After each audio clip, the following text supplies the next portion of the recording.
Witamy serdecznie wszystkich miłośników starego audio na naszym kanale Audio Azyl. Dziękuję bardzo za wszystkie komentarze, które napiszecie oraz za subskrypcję. Oraz bardzo serdecznie dziękujemy wszystkim tym, którzy wspierają naszą zrzutkę na Muzeum Stacjonarne. Gdyby ktoś chciał oczywiście uczynić ten drobny gest i wesprzeć nasz projekt, to oczywiście link pod tym filmem, jak również na naszej stronie internetowej wehikuł-czasu.com. A dzisiaj powiedziałbym, było takie kiedyś powiedzenie zielono mi, ja bym powiedział niebiesko mi, bo jesteśmy u Roberta, który jak już znacie z poprzedniego odcinka, jest miłośnikiem pioniera. I powiem wam szczerze, nawet tego szczególnie nie ukrywa, bo jest tutaj tego, nawet się nie da tego ukryć. I dlatego korzystając z okazji, że byliśmy niedaleko od ciebie, super. Wjechaliśmy dzisiaj, bo w czasie naszego ostatniego odcinka Robert stwierdził, że nic więcej nie kupuje, bo w zasadzie nie ma już gdzie stawiać. Tak stwierdziłem. I muszę to odszczekać po prostu. I z żelazną konsekwencją trzymał się tego, co mu doradziłem, czyli powiedziałem, telewizor musi zmienić swoje miejsce. I zmienił. Tak. Dzięki temu znalazło się miejsce na sprzęt i można było ten, jakby to powiedzieć, naszą pasję można było rozbudować pasję. Tak, system może być rozbudowany, bo jest miejsce i tyle. I dlatego chcielibyśmy wam pokazać to, co właśnie dla mnie jest osobiście, powiem szczerze, nowością. I bardzo się cieszę, że Robert to zdobył i możemy wam tutaj to zaprezentować, bo magnetofonów 3-głowicowych z autorewersem było niewiele. Zgadza się, Romek. Ja widziałem, oprócz Nakamichi, tak jak mówiłeś, tak. Ale ja nie miałem Nakamichi. Widziałem jedną chyba albo Aiwę, albo Akaja. Akaj na pewno. Nie wiem, czy Aiwa miała... Też nie jestem pewien. Akaj. No i jest też pionier. Właśnie, jest pionier, który tutaj pozdrawiamy oczywiście pana Krzysztofa, który poświęcił ogrom czasu na to, aby przywrócić mu jego świetność. Na szczęście Robert miał części zamienne z drugiego egzemplarza na wszelki wypadek, no bo ratowanie tego sprzętu, tak jak mówiliśmy z Grzegorzem ostatnio w jednym z odcinków o tym, że ten sprzęt kupujemy często zniszczony. Często przeważnie, Roman. Tak, przeważnie. Tak. I pokażemy wam oczywiście niedługo też kolejny odcinek u Grzegorza, to też zobaczycie coś bardzo ciekawego, ale co jest ważne, że gdyby nie internet i nie możliwości, które dzisiaj mamy, poszukiwania tych części po całym świecie... Tak, to nie byłoby możliwości naprawy, ani w ogóle nie wiem, jakby to można było przeprowadzić. No, to są rzeczy, których nie dorobisz. Tak. Nie zamówisz po prostu nigdzie w Polsce. Bo nawet nie ma wzoru do tego. Tak. Ciężko zdobyć wzór, bo pokażemy wam element, który Robert potrzebuje w tym momencie. Za chwilkę do tego też przejdziemy. Może ktoś z was ma przypadkiem taki element niesprawny czy na części, czy coś. Bo no jest to problem, ale ja uważam, ty na pewno również, bo przecież czynisz to cały czas, że to daje ogromną satysfakcję. Tak jak mówiłem, to dla mnie jest właśnie lepiej kupić coś zdewastowanego i to jakoś przywrócić do życia. To jest najprzyjemniejsze po prostu. Kolega mój, bardzo dobry, powiedział coś takiego, że jeżeli bym czegoś nie naprawił, miałbym wyrzuty sumienia. I nie wiem, czy... No nie zawsze się da też, Romek. Tak, ale wyrzuty sumienia pozostają. Tak, to się zgadza. Bo wtedy przechodzisz koło tego, patrzysz i widzisz, stoi, nie pracuje, a mógłby. Nie? I brakuje czasami nam jednego elementu, jakiegoś drobnego. Tak. Dzisiaj na szczęście mamy drukarki niby 3D, mamy różnego rodzaju urządzenia. Tak, ale wiesz, no nie wszystko, wyświetlacza nie wydrukujesz na przykład. Nie. Tak jak właśnie tutaj w przypadku tej RT909, który już oczywiście wszystkich zachęcamy do poprzedniego odcinka, jak chcecie obejrzeć całą tą ścianę, jak ona pięknie wygląda, bo o niej mówiliśmy ostatnio. To właśnie ten RT909 u góry miał uszkodzony zarówno licznik, jak i wyświetlacz. No, ale może jak już jesteśmy na tej stronie, to pokażemy tego pięknego pioniera QX-a.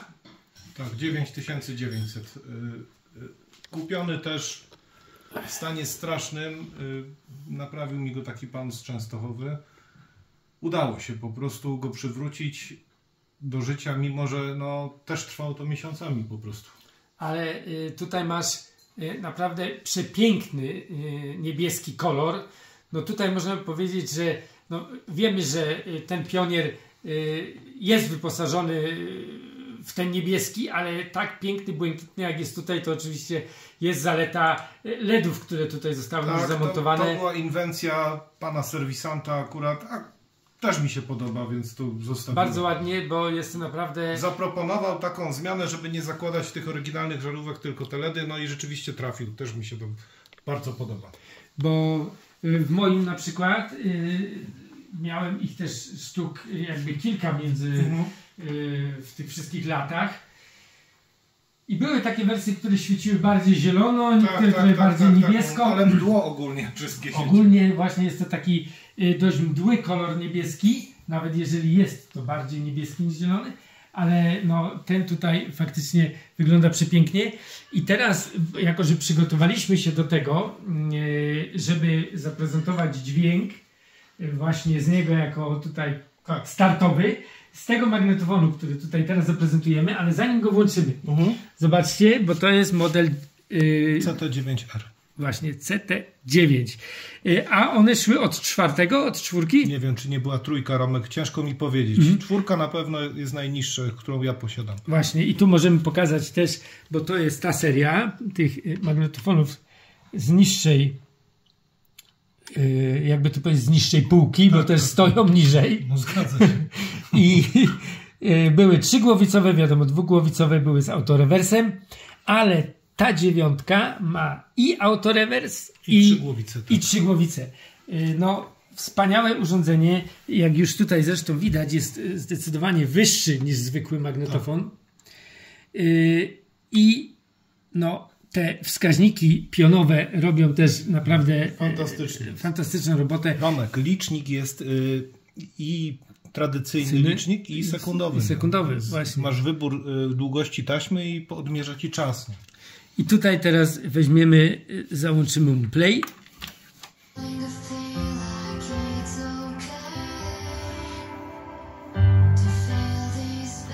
Pracuje naprawdę bardzo cicho, ładnie. Kieszeń ogromna. No. Mogłoby być, moim zdaniem, to okno trochę większe tutaj. Ale taki był design, jak widzisz, w każdym z tych magnetofonów jest tak samo. Okienko bardzo małe. Może ściszę troszkę. Albo ściszę. Tak. I do tego zestawu był oczywiście również gramofon. No nie mam go. Ja go mam właśnie i żałuję właśnie, że nie przywiozłem, bo jest do naprawy. I właśnie ten gramofon jest wyposażony dokładnie w ten sam zestaw tutaj jakby tych diod i tak dalej, symboli, no coś naprawdę wspaniałego. Ten gramofon jest naprawdę piękny. No, Pionier w moim sercu zajmuje bardzo ważne miejsce, bo cała niebieska seria to było zawsze marzenie i dzięki temu, że Pionier tyle ich robił, można to marzenie długo można spełniać. Zbierać po prostu długo, zgadza się. Jest co zbierać w każdym razie. Jedyne, czego mi, tak powiem szczerze, w tym magnetofonie trochę brakuje, to tego elektrycznego otwierania kieszeni. Coś na bakiet z tym byli po prostu. Że chyba te serie Urushi mają elektryczne otwieranie. No te późniejsze to już wszystko, ale ten już jakby ta wisienka na torcie, nie, to byłoby naprawdę... A trzeba by było kiedyś mieć magnetofon taki, który miałby to wszystko razem w jednym. Przydałoby się, prawda? Także widzicie, ściszę troszeczkę. Na tej ścianie mamy to, na czym słuchałeś. Współczesny sprzęt. Tak, współczesny sprzęt, ale jest tak ogromny, że na szczęście się tutaj zmieścił, choć muszę wam powiedzieć szczerze, że nóżki stoją tylko, zarówno przednie, jak i tylne, po połowie na półce, bo to jest sprzęt naprawdę bardzo duży i to nie jest akurat Pioniera, wyjątkowe. Wyłączymy, bo żeby nam tam coś nie poszło. Tak, no to nie jest Pionier, to jest Musical Fidelity M6 500i. 500i w nazwie jest dlatego, że tu jest moc 500 W sinus przy 8 ohmach. A przy 4 ohmach jest 770 W z tego co pamiętam. Dlatego czyli 500 i może być więcej. 500 i więcej, dobrze powiedziane, Roman. Kupiłem go specjalnie, żeby napędzić te głośniki. I to jest też, obejrzyjcie, bo te kolumny też rzadko kiedy można obejrzeć na żywo i nawet dotknąć, a ja sobie pozwoliłem na ten drobny gest. I powiem wam, to gra naprawdę przecudownie. To nie ma co ukrywać. Zresztą na audio show w tym roku też było czego posłuchać, było co zobaczyć. Jeżeli ktoś nie był, może nasz film rzucić okiem. Robiliśmy krótką relację, ale one ważą 102 kg każda. Tak, 102 kg każda, to są 1000-watowe BMW 801 Nautilus. No i całe szczęście, że mają kółka. Całe szczęście, że mają kółka, tak. Bo przenoszenie ich w formie to nawet dwóch mężczyzn... To przede wszystkim jest niebezpieczne, Romek. Tak. Bałbym się, wiesz, jakiś... To są rzadkie kolumny, cenne po prostu i tyle, nie? I na szczęście właśnie... A tak, mają kółka i ja sobie je przepycham bez problemu. I płytki na podłodze, więc nie ma sprawy. Jest to wykonalne.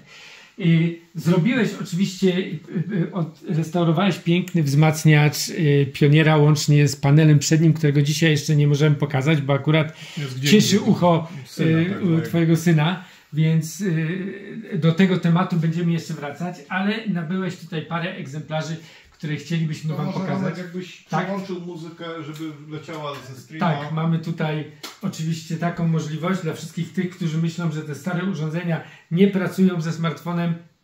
Pracują. Zaraz włączymy, nie wiem co pierwsze włączyć, może to? Tak, możemy. Jak się to nazywa? V90 chyba tutaj jest. Power. No i daj, puść muzykę. Idziemy. Bardzo piękny, duży wyświetlacz.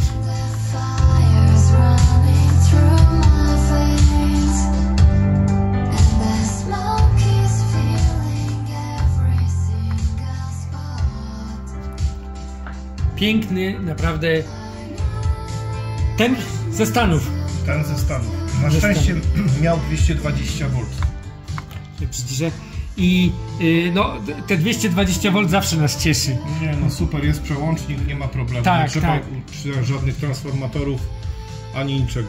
I też zobaczyłem go pierwszy raz na tej aukcji. W ogóle nie wiedziałem, że takie modele były robione. No, nie ma co ukrywać, że Japonia miała część swoich modeli, Stany Zjednoczone część, Europa. No tak, ale musiał iść na Europę, skoro miał przełącznik. Tylko nie wiem na jaki kraj. Zgadza się. Mógł to zamówić, jakaś sieć sklepów mogła to zamówić na danym być kraju. Drogi ten egzemplarz, bo po prostu naprawdę, wiesz, i 120 W sinus, więc to już jest... Ciekawe jak wyglądała cała wieża, bo na pewno była reszta do tego. On już ma wyjścia, to nie jest surround, ale już są wyjścia pod magnetowid, więc to prawdopodobnie początki kina domowego, wiesz? No, bardzo możliwe. No, mamy tutaj napis CD i fono, czyli jeszcze gramofon też obsługiwał. Tak, bo to są lata 80. Tak, więc jest to sprzęt, który z naszego punktu widzenia jest najbardziej optymalny. Bo możemy cieszyć się wszystkim tym, co jest ze starym audio związane.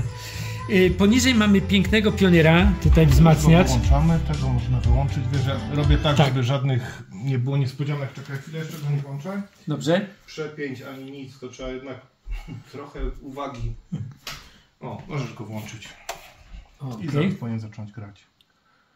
No tutaj się nie napracowałem.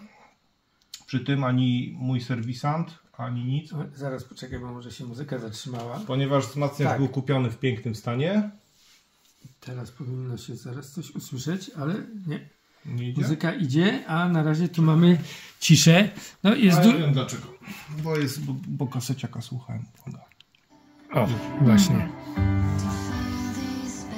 Ten w takim stanie udało się nabyć? Z tym, że miał być sprawny, a nie był do końca sprawny. Ale nie wiem, wiesz, czy to nie kwestia transportu, że się coś wytrząsło.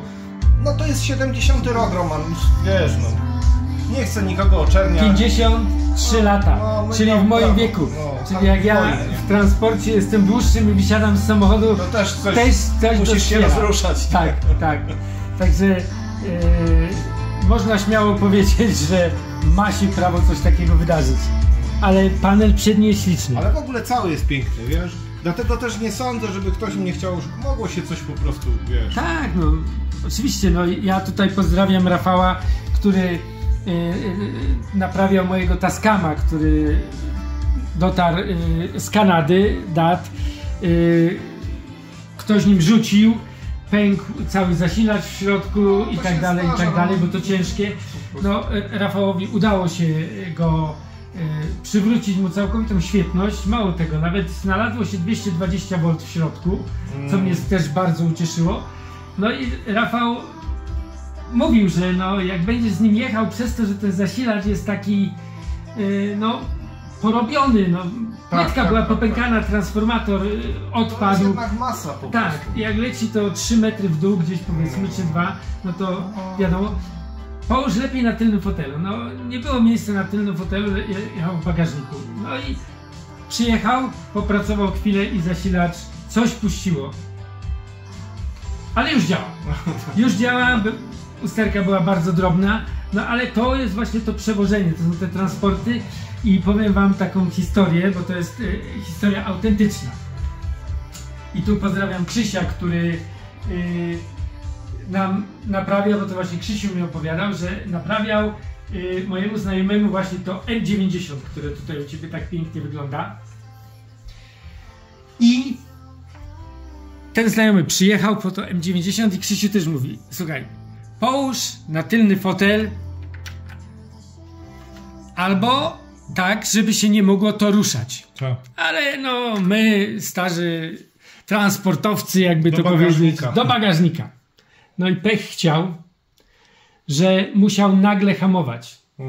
Ten sprzęt poleciał, jak uderzył o tylną ścianę, nie? Tak się zerwał transformator.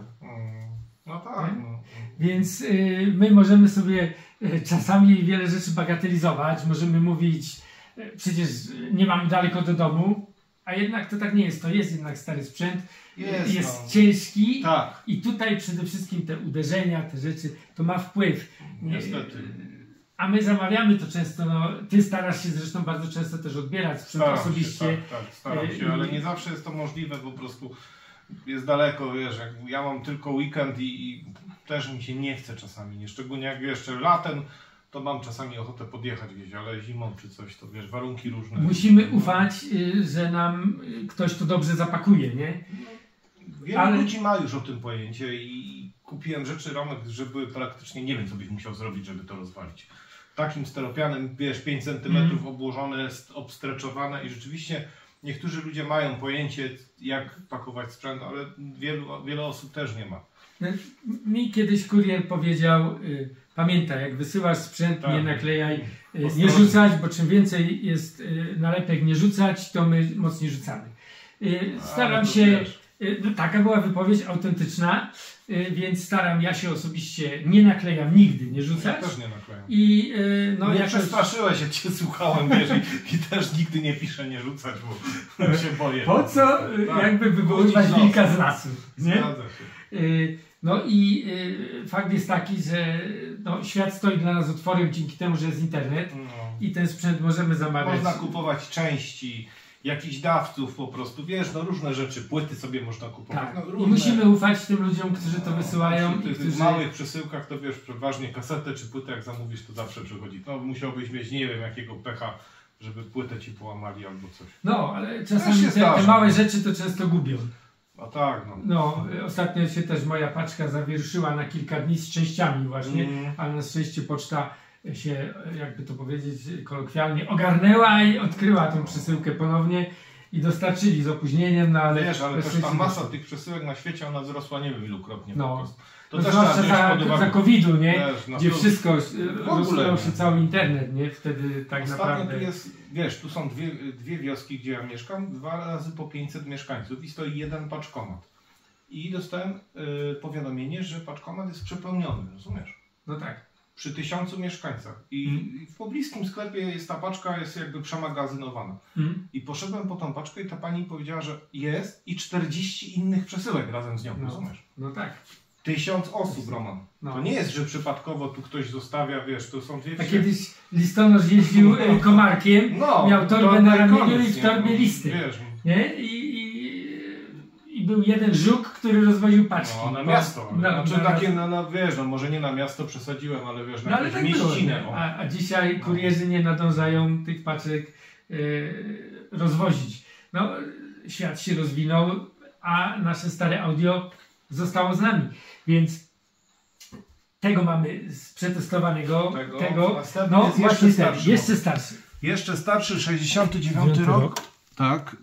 Romek, od razu apel, taka gałeczka, jakbyś mi poszukał, albo po prostu, no. Tutaj zamiast power. tej, no to mamy od razu do wszystkich naszych widzów taką prośbę. Gdyby ktoś taką gałeczkę miał przypadkiem, no to oczywiście Robert byłby bardzo wdzięczny, bo Jak ta włączysz jedna... muzykę, to... Tak, już załączymy muzyczkę. Jest. Nie wiem, może trafię. Jest. No, coraz lepszy się robi. Jak wino. Ale ciebie osobiście, z tego co zauważyłem, cieszą te urządzenia naprawdę z tych lat 60., 70., właśnie o wyglądzie takim no bardzo tradycyjnym, prawda? Nie. Nie? Nie. Właśnie, że nie. Nie? Nie, Roman, mnie najbardziej cieszą te urządzenia. To jest po prostu dla mnie numer 1. Tak? Tak. Czyli tak jak To, ten to, Kenwood. Ostatnio to. właśnie dzięki Robertowi udało nam się pozyskać tego Kenwooda, no bo on jest bardzo futurystyczny. I Najbardziej właśnie takie rzeczy mnie kręcą po prostu. ten Kenwood, ta 1000 to jest po prostu... Im więcej gałek, wyświetlaczy, tym ja jestem bardziej szczęśliwy. Tak? Ja też. Ale ze względu na to, że odrestaurowujesz i poszukujesz właśnie tych starych modeli... Wiesz, nie można, że tak powiem, Roman, piękna mu odmówić. Tu z kolei materiały... Tak, te wiesz, gałki, to to wszystko... się broni dla mnie tutaj, nie? No. Widać już po tych... Już następny model to jest z lat 80. ani do piętru nie dorasta, moim zdaniem, materiałowo, nie? Tak, to prawda. Już widzisz, chodzi... że jest, wiesz, gałka jest, no jest niby aluminiowa, ale... Ale ona cała waży mniej niż Tak. Najmniejsza, można powiedzieć, ja najbardziej z tego. jestem w latach 80. mimo wszystko, wiesz, włosy postawione i tym tu podobne. moje skarby właśnie pokazują Kenwooda, tutaj Super Elevena, bo No to ja jest, wiem, bo to jest jej ulubiony. ukochany Tak. Super Eleven. Mimo wszystko no, jest to przepiękny sprzęt i ilość tych gałek, tego wszystkiego daje radość. A teraz wam pokażę coś, co jest też dla mnie dzisiaj odkryłem i to wam też polecam na wypadek, gdybyście posiadali tyle sprzętu lub byście planowali, bo tutaj Robert ma selektor. Takie selektory masz ogólnie 3. Tak. Ale ze względu na to, że tak jak tu widzicie, o tu jest drugi selektor, te selektory też trzeba podzielić. Czyli tu mamy schowaną jeszcze jeden selektor. Łącznik po prostu między tymi selektorami. On ma pilot. Ja go nie włączam, bo jestem... No, czy włączam? I mało tego, ma wskaźnik VU-meter jeszcze. No właśnie. I No. on jest w stanie przełączyć między selektorem prawym a selektorem lewym. Tutaj te selektory są podpięte jako wzmacniacze, jako amplifier 1 i 2, wiesz? Tak. A zobaczcie, ile tutaj jest w tych selektorach możliwości podłączenia kolumn, magnetofonów i tak dalej, bo to są te największe selektory, mi się wydaje, które wychodziły Chyba tak. z Kantona. Nie? Tak, chyba tak. Ja większych nie widziałem. Ja też nie widziałem. Ja mam też 2. No oczywiście w muzeum no, musimy się posiłkować tymi selektorami, no bo nic innego nam nie pozostanie, jak przełączyć źródła przy ich pomocy. Muzyczka przełączymy teraz. Jeszcze włączymy widzom po prostu żeby zobaczyli jak tu jest po prostu dużo wszystkiego, czyli nic. Tak wygląda nowoczesny sprzęt, no nie pasuje mi, bo nie ma nic tutaj po prostu, nie.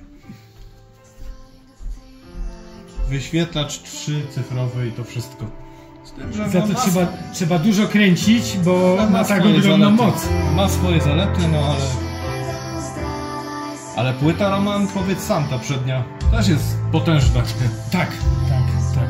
Jest to... Kawał kloca. To nie jest tak, że ktoś tutaj pożałował materiału, bo na pewno... Za te pieniądze to już nie mają prawa co żałować, już muszą coś dać. Teoretycznie tak, choć dzisiaj jak patrzę na jakość nowych samochodów, to ceny rosną, a nie o tym będziemy mówić. Tu mamy rybie oko. I to jest właśnie, czy ten magnetofon jest sprawny, jest podłączony? Sprawny, jest podłączony. O, to może zrobimy kasetę. taki manewr, że kasetę przewiniemy sobie na wsteczu tutaj w tej 9. I tu ten magnetofon jest świetny, bo rybie oko... Niestety będę musiał parę manewrów wykonać, bo on jest podłączony, nie jest wpięty w główny nurt, że tak powiem, tylko pod ten... Ale zaraz zrobimy. Spokojnie. Ostrożnie, bo to tak wiesz. To nie tu. O, to może się mylić.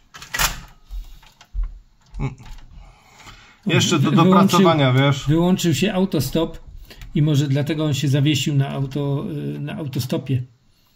Bo się kaseta dojechała do końca. Jest to takie, wiesz, ja go kupiłem, że tak powiem, zmęczony ten magnetofon i jeszcze trzeba go dopracować mechanicznie.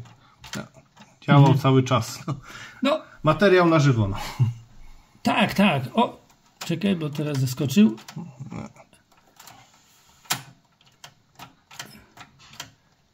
O, poszedł. Pójdzie. To może się udało. Tak, muzyka jest tu. Gra. No jest już. Te wskaźniki są fenomenalne. Piękne są po prostu. Zwłaszcza, że w ten jeden wkomponowano ten poziomy. Nie działa mi to. Tak? Fotokomórka jest uszkodzona, nie da się jej zastąpić niczym. O kurwa, szkoda. Ramek, za ten magnetofon dałem niewiele, więc nie spodziewałem się niczego, wiesz, on po prostu kupiłem go jako niesprawny, no i udało się, gra jakoś, wiesz o co chodzi. Zamiast wylądować na śmietniku znalazł, że tak powiem, ciepły kąt, swój własny i to jest ważne, ale no niestety z tymi przepraszam, wskaźnikami, no jeżeli ten sprzęt nie był, ktoś się z nim dobrze nie obchodził, no to trafiają się egzemplarze, które no niestety mają wskaźniki uszkodzone. Ja też mam jednego Philipsa z uszkodzonym wskaźnikiem i powiem Ci, to jest amplituner i no męczy mnie to. No strasznie mnie to męczy, bo on w zasadzie nie jest tam za bardzo do niczego wiele potrzebny, no ale jak to fajnie jest, jak człowiek wie, że on jest sprawny, a nie, że jednak ten wskaźnik niczego Ci nigdy nie pokaże. Ale rybie oko, oczywiście cała wieża była do tego magnetofonu. Wiesz co, Roman, zastanawiałem się, czy to nie dokupić, ale tak mi się nie podobają te pozostałe elementy. Ten magnetofon jest zawsze najdroższy. I on jest wyjątkowy, a tamte są takie standardowe po prostu, więc nie mam, wiesz, wolę co innego kupić i postawić, jak mam już miejscem szafować. Nie? Ale i tak muszę powiedzieć, że z Robertem kiedyś dyskutowaliśmy, Robert się przed magnetofonami strasznie broni. Musisz się przyznać, że... Nadal się bronię, znaczy no bronię się, nie widać tego. No, ale... właśnie tej obrony, jakby ta obrona została tutaj całkowicie... chyba się poddałeś, tak. Chyba się poddałeś, bo jednak magnetofony mają to, o czym są najpiękniejsze. Są najpiękniejsze. Najtrudniejsze do naprawy mimo wszystko. To mnie wkurza w nich strasznie. Bo... Naprawy są nietrwałe, niestety. No. Bo nie da się ich tak naprawić, bo nie da się wszystkich elementów wymienić po prostu. No. Zwłaszcza jeżeli łożyska ślizgowe czy coś jest już uszkodzone. Gumy, paski, rolki. A ile to rozbierania? I wiesz, i jeszcze jak się podobają to najdroższe modele, więc skala trudności po prostu potęgi rośnie. Tak. To nie kapral polski, że go tam rozebrałeś, wiesz. Tak, i jeszcze miałeś z tyłu dziurkę do regulacji prędkości, którą trzeba było zresztą często regulować. Ale tak ten sprzęt kiedyś wyglądał, a w tych najwyższych, tak jak mówiłeś, że ten, czyli ta 9, jest jednym z najtrudniejszych do serwisowania w ogóle. Nie? Mówił Krzysiu, że wydawało mu się, że bank Olufsen jest trudny, ale jak dotknął, rozebrał tego, to mu zmienił zdanie po prostu. Czyli wskoczył na pierwsze miejsce chwilowo. Wyższy level, że tak powiem. Nie? Zdobył od razu pierwsze miejsce przy pierwszym podejściu. No, niestety są magnetofony, które mają bardzo dużo części mechanicznych, a jeszcze oprócz tego potężną elektronikę. Tak jak tutaj. Nie? Tu było w ogóle takie dziwne wyszukiwanie utworów, tak. Szukanie jakichś przerw, przewijanie w sekundach, to no wiesz, no to potem... Trzygłowice i autorewers. No i inne rzeczy. I teraz wam powiem też, jaka była usterka, bo może ktoś taki przypadek ma, bo to może być przypadłość tego modelu na przykład, że podczas nagrywania po jakiejś chwili zaczęła się muzyka ściszać. Tak, Romek, ale on przede wszystkim nie pracował w ogóle. Ty nie wiem, co Krzysiek tam robił, on nie pracował, nie startował, nie przewijał. Tak. Pierwsza usterka była mechaniczna, a potem, z tego co on mi mówił, wychodziła usterka, że odtwarzał wszystko i nawet nagrywał, ale nagrywał tylko minutę, dwie i automatycznie tak jakbyś miał ściszanie zapisu. Tak. To po prostu, to mu zajęło 2 dni szukanie tej usterki. I to był jakiś opornik, czy tranzystor, który się zamienia w opornik pod wpływem ciepła. No, tak. I teraz chcemy na przykład, kupujemy sobie magnetofon, który płacimy, no przykładowo tam jakieś 500 zł i chcielibyśmy dać do serwisu i zrobić z niego no jak nowy. I teraz trafia się usterka, gdzie ten fachowiec musi na to poświęcić faktycznie 2 dni i potem ktoś powie, ale mi jest za drogo za naprawę. Ile ten fachowiec ma za godzinę pracy? Właśnie. Jak ma żyć za to? No. Co ten człowiek chce mu tak, zapłacić? Bo ta usterka to może być tranzystor, który kosztuje złotówkę. No tak, prawda? Albo 5 zł. Tak. Tylko zanim znajdziesz tego... I poświęcasz na to 16 godzin. Właśnie. A ktoś wyciąga potem 200 zł po prostu. Albo 50. Albo 50. No bo jak dał 500, no to za 50 chciałby naprawić. To jest 1/10 ceny magnetofonu. Tak to nie działa. Dlatego wszystkim tym, którzy jakby interesują się i wchodzą w ten temat, pamiętajcie o tym, że za ile kupiliśmy, to jest rzecz względna. A jeżeli chcemy coś naprawić, to nie musi to być właśnie 50 zł. No i się przeważnie nie da. No i jeszcze trzeba mieć też szacunek i wiedzę dla wiedzy tego człowieka, który się tego podejmuje, bo to nie zrobi człowiek, który naprawia telefony komórkowe dzisiaj. Tak, no bo to są zupełnie dwie różne branże, niby elektronika, ale no to są... elektronika, ale tu jest jeszcze mechanika połączona. Tak. I tu nie ma oprogramowania żadnego, to nic nie... Nie zmienisz softu ani nic, żeby to działało. Nie zrobimy resetu, nie podłączysz komputera i nie znajdziesz błędu. Tu po prostu jest tylko i wyłącznie twoja wiedza konieczna. Tak, Robert... internetu po prostu szukanie informacji, bo te schematy też nie są na zawołanie, że ty będziesz wszystko wiedział. Tak. Bo niektórych nie ma do dzisiaj po prostu. I tyle. Jak byłem teraz na przykład, odwiedziliśmy Zdzisia i Roberta, którzy naprawiają laserdyski i magnetowidy. I teraz... To już w ogóle jest magia. Przecież. Tak, jak Robert mi opowiadał, że na przykład w pewnym Panasonicu, który mam, żeby wyjąć cały mechanizm do kasety, jakie trzeba procedury znać, czyli najpierw trzeba opuścić kasetę, potem coś odpiąć, potem ją ręcznie wycofać, potem odkręcić śrubki, potem ją znowu opuścić, dopiero to wszystko wychodzi. To jak tego nie wiesz, to rozwalisz wszystko. To rozwalisz wszystko, bo nie jesteś w stanie, nie wiedząc, wyciągnąć tego. A Zdzisiek, dla odmiany, żeby coś naprawić, znalazł gdzieś schemat, który był, no wiesz, ktoś pokserował, krzywo pokserował i tak dalej. On to wszystko też mu zajęło bardzo dużo czasu poskładać, tak jak to było w tej prawdziwej serwisówce, podnieść do rozdzielczości, żeby można było w ogóle coś odczytać, czyli poświęcił też ileś godzin swojej pracy na to, żeby można było w ogóle zacząć szukać tej usterki. I do tego jednego sprzętu potrzebne było 2 ludzi, prawda? Czyli jeden, który zdobył się na to, żeby zdobyć serwisówkę i ją poskładać, i druga osoba, która zna technikę wyjęcia tego, no ale potrzebuje serwisówkę, żeby poszukać usterki elektrycznej czy elektronicznej. Dlatego no, nie można liczyć na to, że musimy szanować tych ludzi. Nie możemy liczyć na to, że wszystko jest ładne, proste i wymienić pasek. Trwa 3 minuty po prostu. Tak. No, się nie da niestety. Nie da się i przykład paski. Tak. Skala trudności. Kupić dobry pasek. Dzisiaj dobry pasek kosztuje 40 zł powiedzmy. To gdzie naprawa miałaby kosztować 50. Ale dobry pasek 40 zł to jest już naprawdę dużo pieniędzy za kawałek gumy. No ale jeżeli nie chcesz, żeby ci się rozpuścił ponownie od razu, czy... Za 3 lata na przykład. Tak, a są takie, bo to oczywiście Rafał opowiadał, że są paski, które są tak cienkie... No tym bardziej, że teraz się na wszystkim oszczędza, więc tak, wiesz, więc... że mówi pół roku i dany Walkman, czy to musi się rozpuścić. Nie, on się rozciągnie. Tak, on się rozciągnie. Już nie spełnia swoich... To był, rozmawialiśmy o DCC przenośnym Philipsa. On mówi, mój już nie działa, nie? Ja mówię, to mój, jak już pół roku minęło, też już pewnie nie działa. On mówi, na 90% nawet nie próbuj, bo na pewno raczej, bo te paski, mimo że on kupuje najlepsze jakie są, jedyne jakie są, tak, do nich pasujące, one się okazało po roku są nic nie warte. Bo to nie jest to samo, co Philips w tamtym czasie zakładał, tak, tylko no, jest jedna chińska fabryka, która je robi. No tak, no bo po co by je mieli robić? No, wiesz, no, robią się dla pasjonatów po prostu. No. Więc niech pasjonaci sobie co pół roku wymieniają paski i tyle. Gdyby wiesz, bo robiłem teraz Akaja, bo będziemy robić program w paczkach, przypłynął do nas z Kanady, pozdrawiamy tu Pawła, piękny Akaj 8-ścieżkowy. I teraz 8-ścieżkowce, no, mamy ich kilka, nigdy nie były, żaden nie był popsuty w formie takiej, żeby nie pracował, bo wszystkie były niemarkowe. Tylko jakichś takich producentów mniej znanych, ale tutaj mieliśmy ogromne szczęście, Paweł wysłał nam Akaja.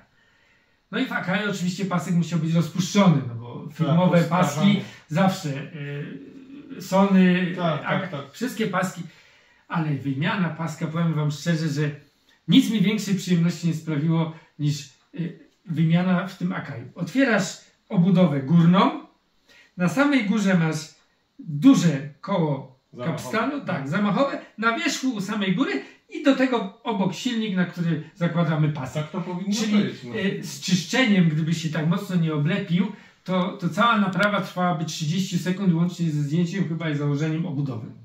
No ale żeby było oblepione, to zajęło to 3 minuty, no bo trzeba było... Tak, wyczyścić stary pasek. Ale to po prostu było cudowne. To jest, i włączyłem do sieci, bo oczywiście pracuje. Nie? Ale pasek, przez to mi się tak wydaje, że wszyscy producenci oryginalnego sprzętu, czyli te markowe urządzenia, przykładali wagę do tego, żeby to się z czasem jednak popsuło.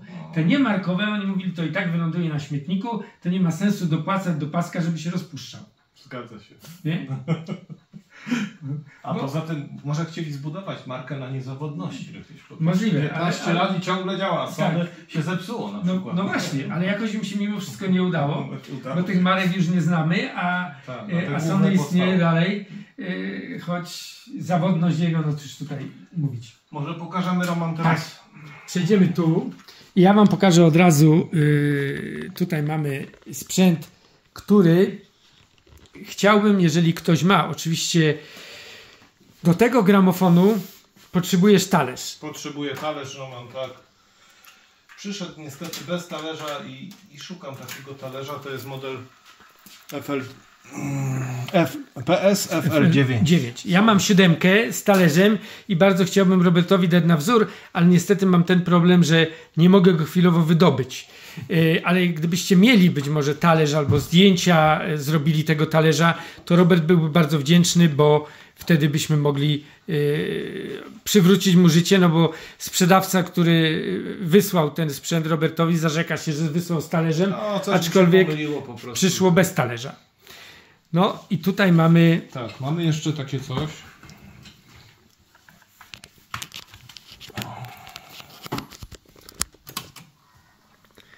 O. Tutaj trochę przespałem, przyznam się szczerze, bo Robert kiedyś proponował mi ten magnetofon właśnie tutaj. To sam jesteś sobie winny. No tak, to jest prawda, ale jak mówię, ja przespałem ten moment, a ty zdążyłeś dokupić całą resztę do niego. Tak, bo go naprawiłem i od tego momentu mi się zachciało zbierać, bo urzekł mnie ten design wojskowo-enerdowski, nie wiem jak to nazwać, po prostu.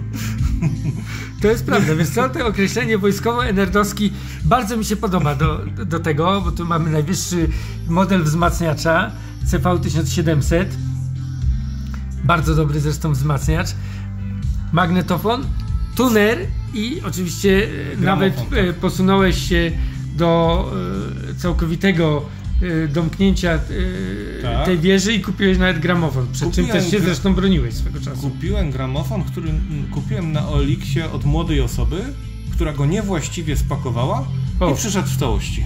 I działał. Aha. Wymagał tylko drobnego serwisu. O!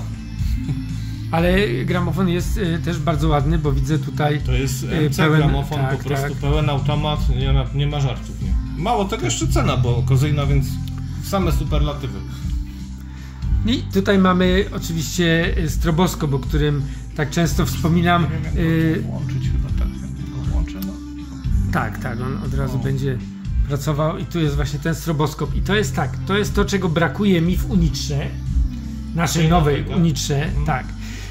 Bo no ten stroboskop to jest jedyna radość, jaką gramofon daje dla oka. Tak naprawdę, jeżeli chodzi o regulację, że sobie proszę mogę... pana, to nie, bo tutaj są jeszcze inne rzeczy. Tylko nie, musiałbym płytę włączyć. Czekaj. No, moim zdaniem, jeżeli chodzi o regulację, no pomijając wagę oczywiście, ramienia i tak dalej, ale regulowane mamy tutaj stroboskopem. W tym gramofonie. Start, pełen automat. Tak, pełen automat. Czekaj, model 731Q dla osób zainteresowanych. Patrz, jeszcze jak sobie tutaj włączysz, to tu masz taką... Widzisz jakąś... Czekaj, o, proszę. Widzisz, jakie tu są cuda? Tak, i tu możemy regulować... Albo ręcznie, albo automatycznie. Tak. No, oczywiście zawsze korzystam z automatu. No, bo... Jest wygodniej. Oczywiście, ale no... Nie wiem, ja mam takie przeczucie, że gramofon, mimo że naprawdę mówią, prędkość jest tak ustawiona i regulowana i kontrolowana i tak dalej, że on tego nie potrzebuje. Mhm. I to jest prawda, ale on potrzebuje to chyba dla oka, dla mnie. No, wiesz, no już potem kombinacje były takie, żeby w tych rzeczach wszystko umieszczać. Pokażemy teraz może kompakcik Duala. Tak, to są właśnie rzeczy takie, które... O, zobaczcie. I to jest odtwarzacz CD, jeden właśnie z pierwszych, które wychodziły. One nie były poziome, tylko właśnie były pionowe. Były śliczne po prostu. Tak, i dzisiaj oczywiście widać kręcącą się płytę. Tutaj mamy też możliwość podglądu głośności, czyli jeżeli pogłośnimy sobie sygnał na słuchawki, to jest na wyjście. Tak, bo tu pisze wyjście, ale to działa ze słuchawkami też. Tak.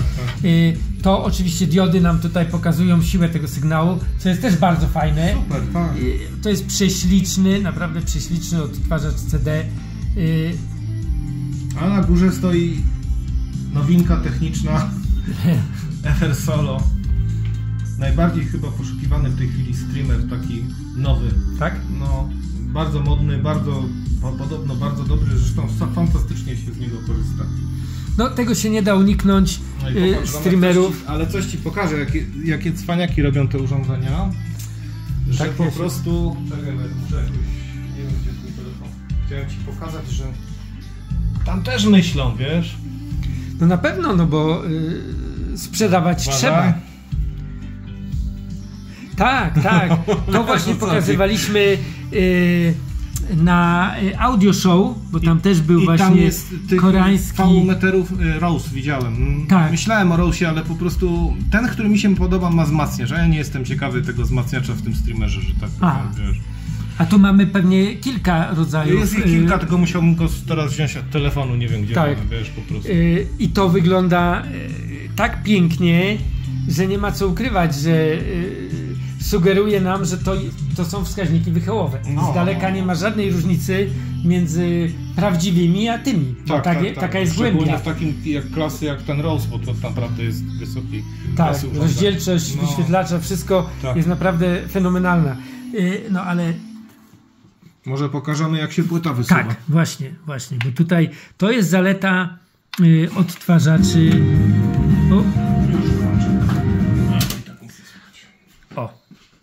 To jest właśnie zaleta odtwarzaczy CD pionowych, że one właśnie wsuwają sobie płytę i startują. No to jest po prostu przepięknie wykonane. I też miał usterkę, która stała się już jak był u mnie. Przestał grać dźwięk z niego, mimo że laser czytał płyty. Okazało się, że luty puściły, wiesz, ale wiesz, bez ruszania, bez przewożenia, normalnie tutaj stał w tym miejscu i na 2 kanałach, Krzysiu opanował. No tak, ja tutaj dzięki Robertowi, bo Robert zrezygnował z kolejki, mój SLP 10 Technicsa, właśnie też pionowy, trafi w grudniu do naprawy. Czekam już prawie rok, bo ty już prawie rok miałeś tą kolejkę. Rok była kolejka po prostu. Tak, ale ze względu na to, że udało się tobie ten sprzęt naprawić i nie będziesz korzystał jakby z tej kolejki, no to ja się w tą kolejkę wepchnąłem i możemy powiedzieć, że jest ogromna nadzieja na to, że ten Technics jednak zadziała. No bo on, miejmy nadzieję, że się uda panu Mariuszowi go naprawić i zobaczymy, jak to będzie. Bo niektóre płyty odtwarza, niektórych nie odtwarza, czasami gdzieś tam coś przeskakuje. No też sprzęt stary, no nie ma co ukrywać, ale jest ponoć nadzieja dlatego, bo jeszcze żyje.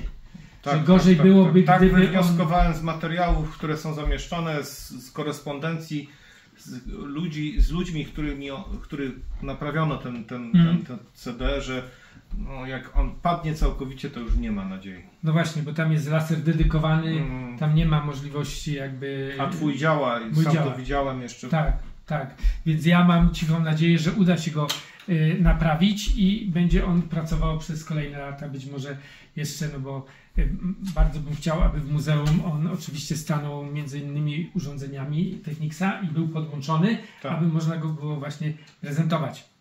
Miejmy nadzieję, że się uda po prostu. Trzeba być dobrej myśli. No, ja jestem bardzo dobrej myśli i rok szybko minął, bo w zasadzie mamy już listopad, bo to już jest listopad. I jak ja go rozmawialiśmy o tym, to nie wiem, czy to był kwiecień, maj. Maj chyba. Chyba maj. Nie, ja mówię, kiedy to będzie? A tutaj trzeba już szykować sprzęt do wysyłki. Bo już listopad, w grudniu wielki dzień. Zobaczymy. Miejmy nadzieję, że się uda.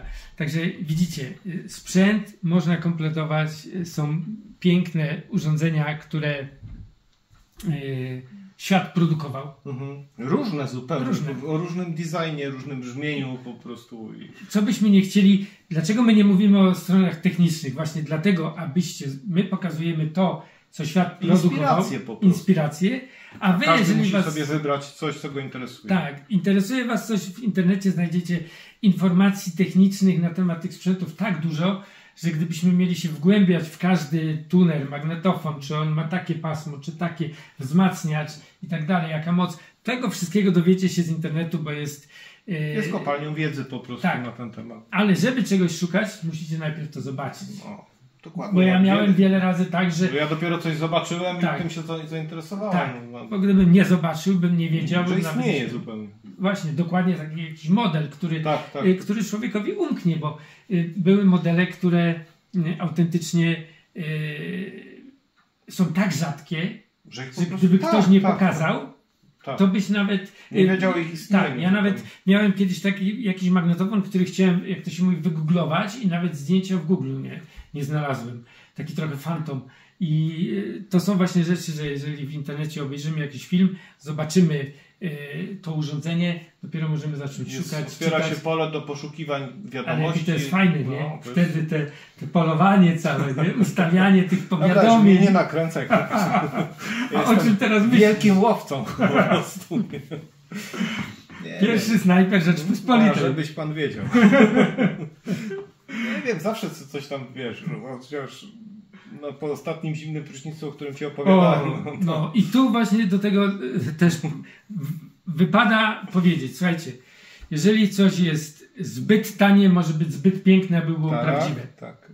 Sprzedawcy nieuczciwi bazują na chciwości, mają dużą wiedzę na temat sprzętu, wiedzą, co jest rzadkie, drogie, cena też nie była, że 100 euro kosztowało, tylko Tak. tam 600 czy 800, więc to też nie jest tak, że ktoś ci to za darmo oddaje.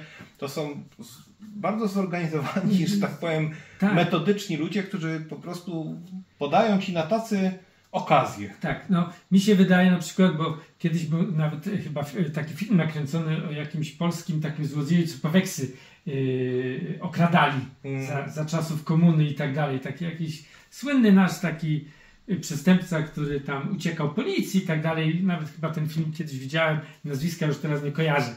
Ale oni się teraz przenieśli do internetu, nie? On nie musi obrabiać Peweksu, nie? On obrabia naiwnych kupujących po prostu. Ci ludzie siedzą gdzieś przed komputerem, I każdemu kradną się- czyjeś zdjęcia, nie? Bo przecież tych zdjęć Tak, oczywiście. on sam nie ma tego sprzętu, tylko skopiuje je gdzieś. Włamują się do kont, czy to na eBayu, czy na Facebooku, czy na Allegro, czy gdzieś. Tworzą fikcyjne w jakiś tam sposób. Ja nie wiem zresztą jak oni to robią. Nie? W każdym razie działają cwani. No. No i wzbudzają u nas, no my jako poszukiwacze, jeżeli widzimy coś, co jest naprawdę... No dajemy się, ja przyznam szczerze, mnie też kiedyś oszukano i policja działa w tym temacie. Tu nie ma co liczyć raczej na to, bo ja w Niemczech złożyłem doniesienie i tak dalej, to No wiesz, minęło no, 2-3 jest lata tak, i uśmiech im na twarzy nadal nie schodzi, a ten, kto mnie oszukał, na pewno zdążył te pieniądze w tym czasie już parę razy wydać. Więc A do tego trzeba z humorem podchodzić. Po tak, prostu. tak. No, są czasami takie momenty, jak Nie to oszukano dzisiaj- ciebie, nie oszukano cię na kwotę, która by cię zrujnowała, więc bo wiesz, Tak. nie jesteś wariatem, żeby wiesz, ryzykować. Więc są ludzie jeszcze gorsi niż my, co wysyłają komuś po drugiej stronie oceanu jakieś kwoty niebotyczne po prostu. Tak, Więc wiesz, tak. jak się tam na kilka stów euro dasz oszukać, no to przeżyjesz, będziesz mądrzejszy następnym razem, nie ma co rozdzierać szat na ten Tak, tak. Zdarza się. To prawda. Ale dlatego też ostrzegamy Was, bo jeżeli są osoby, które wchodzą w ten temat i zobaczą coś z wysokiej półki za w miarę bardzo ciekawe No, za pieniądze, 30% to trzeba wartości na przykład, Tak. no to trzeba niestety podejść podjechać, bardzo sprawdzić, delikatnie, sprawdzać Ale to. to nie tylko dotyczy sprzętu audio, bo mój syn się interesuje fotografią i zabytkową fotografią na kliszach i tam są dokładnie te same po prostu rzeczy. Rozumiesz, jakieś mamije wystawione za pół ceny, wiesz, jak te aparaty, które są naprawdę drogie, nie? Powiedzmy kosztuje 1000 euro, to nagle się pojawi za 350 powiedzmy. No tak. Aha. Nie jest za darmo, ale jest tanio, nie? Tak, w stosunku do innych. No, czyli tak jak byli kiedyś złodzieje samochodów, Rowerów, wszystkiego. tak, to teraz mamy złodziei, którzy się wyspecjalizowali w konkretnym temacie. Nie? Karzą chciwców, którzy myślą, że coś kupią za darmo. Co? Niestety. Co zrobisz? No ale jak to kiedyś w Polsce i to powinno moim zdaniem wrócić, kiedyś nie mówiono pan, pani, mówiło się dobrodzieju dla ludzi, którzy czynią dobro i złodzieju, czyli do ludzi, którzy czynili zło. Nie? Więc polski język jest bardzo bogaty i można powiedzieć... Ale to wiesz, no, jesteś oszukiwany nie przez Polaków. Nie tak, zawsze. tak. Ale Musiałbyś mamy jakieś słowo międzynarodowe stworzyć. bardzo możliwe, jeżeli macie jakieś pomysły na to, to oczywiście możecie pisać w komentarzach. Może się to przyjmie jako ciekawe nowe określenie, takie międzynarodowe kogoś, kto W tych czasach nawet jak wiesz, dawniej tam jakąś rękę na czole wypalali czy coś, złodzieje czy ucinali, to teraz by też nie pomogło, bo jedną ręką klawiaturę obsłużysz i No dalej właśnie, możesz grać. teraz karą byłoby odcięcie od internetu. No, bo głowy chyba, wiesz, najbardziej. No właśnie, także widzicie, oglądajcie nasz kanał, subskrybujcie, jeżeli możecie, bo to jest dla nas oczywiście motywacja do tego, aby te filmy kręcić, abyśmy wiedzieli, że Was te filmy interesują, że te sprzęty będą nadal ratowane, bo to jest główne nasze przesłanie. Ratujcie to, Tak. bo będzie tego tylko mniej, więcej już I tego nie cieszcie się będzie. tym. Cieszcie się tym, bo spełnianie marzeń jest najważniejszym powołaniem na tym życiu. Bo praca pracą, wszystko można zrobić, ale jeżeli nie spełniamy żadnego swojego marzenia, to to życie też nie sprawia tak ogromnej radości, jak właśnie to, jeżeli kochamy ten sprzęt, że możemy sobie od czasu do czasu pozwolić na ten luksus, że coś wyszukamy, kupimy, naprawimy i się tym naprawdę potrafimy długi czas cieszyć.